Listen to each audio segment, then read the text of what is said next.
So this is a Harmony Fender guitar.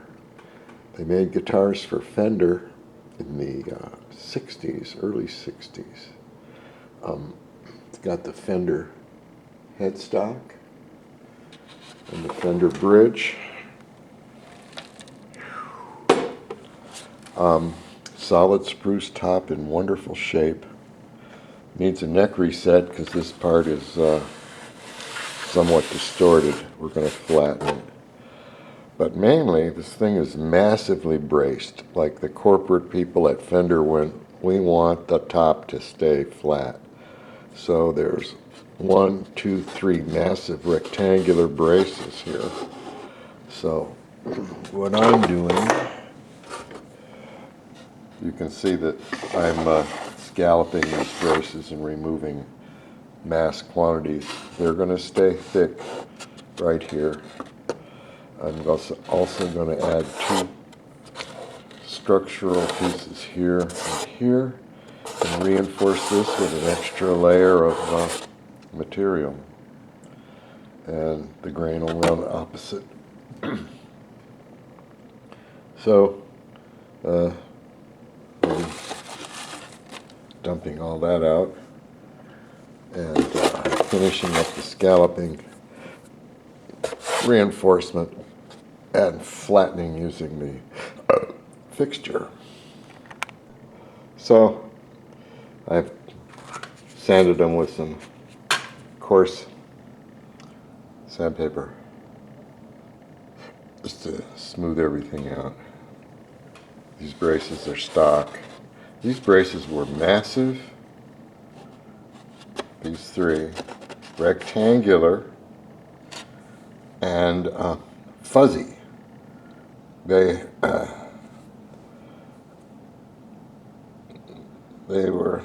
been sawed out but never sanded. They weren't smooth like this. They were fuzzy. So anyway, I sanded them down and we're on our way back.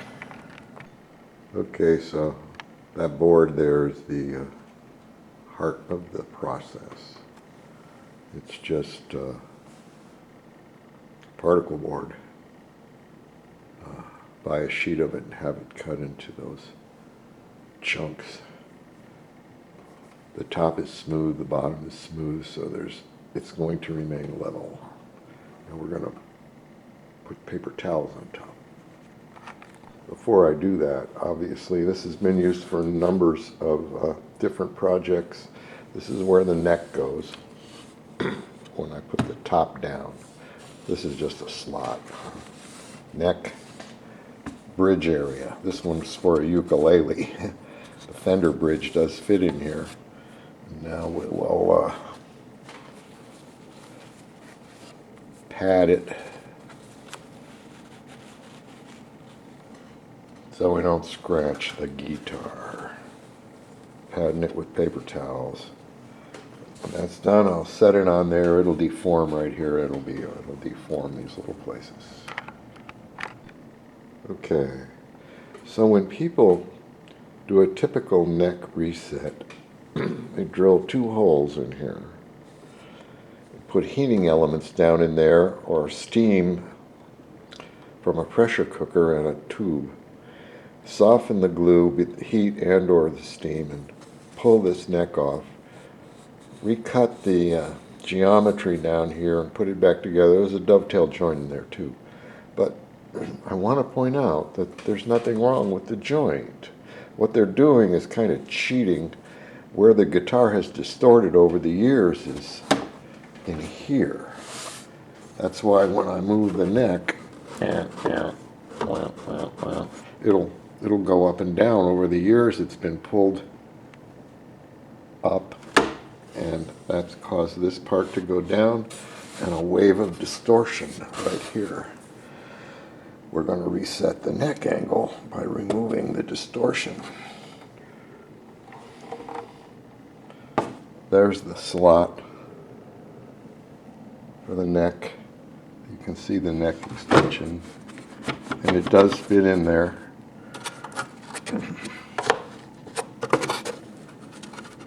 You can see there's an 1/8 of an inch of distortion right there. And we can get rid of half of it just by pushing down and basically raising the neck.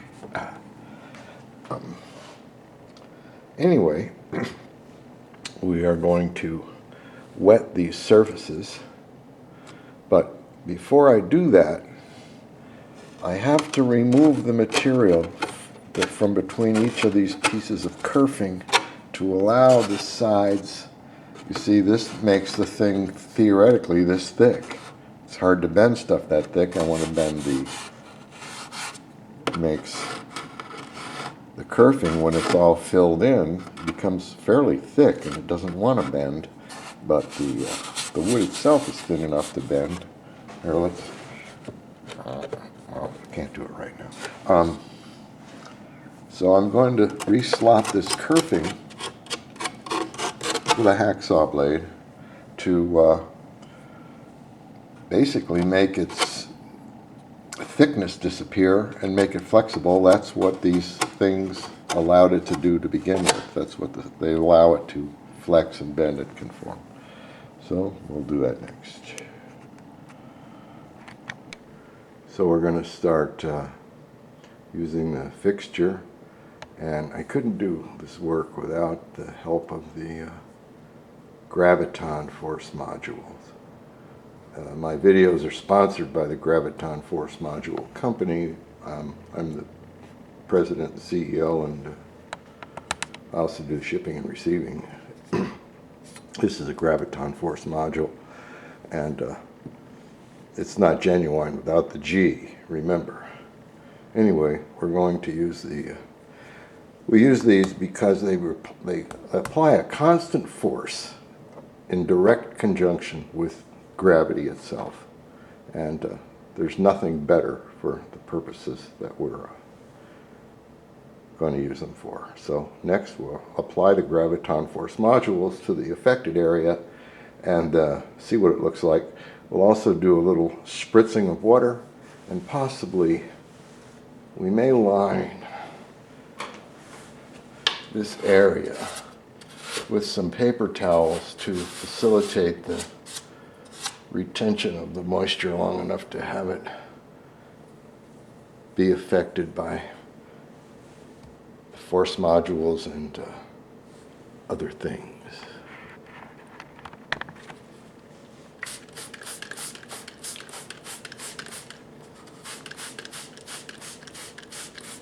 We're in Arizona. The humidity here is 10%, 15 right now.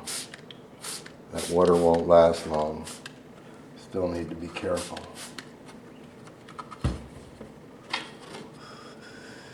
Okay, graviton force modules are going to be actively applied to the affected area.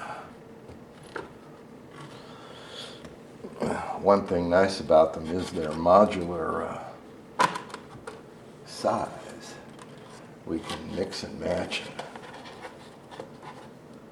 twist and turn them to get the best coverage of gravity. Will it fit, ladies and gentlemen? No, it will not. I'll be applying most of our force back here, but you never can tell. We're just looking for the best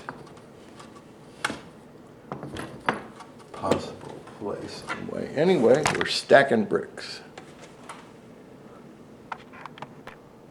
Well, notice we've lifted the neck here. That's where we're reapplying the neck angle. It's just by eye right now. These things won't stay in the position exactly. They'll start to return. So they're overbent. And the final position will happen when the back goes on.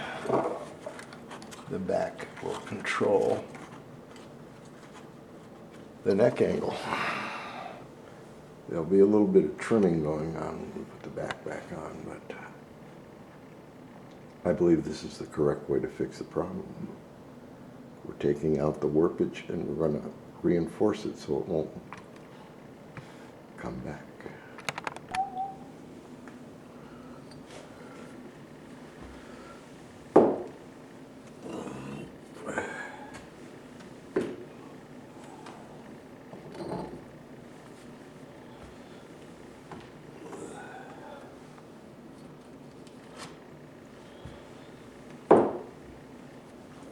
It's been drying overnight.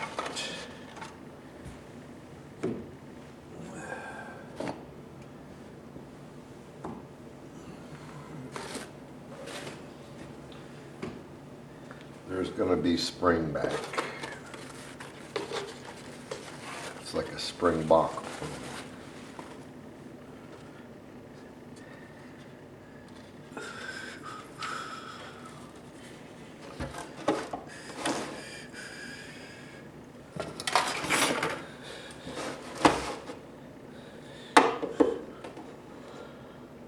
Well, as you can see, we have completely reset the angle of the neck. It's in a great place, and it's still micro adjustable during the assembly. Right now, the neck angle is above the bridge and below the saddle. Bridge is a little light in its height, so we're going to declare the neck angle perfect. This goes back on. This is a restoration. The guitar's in good shape. I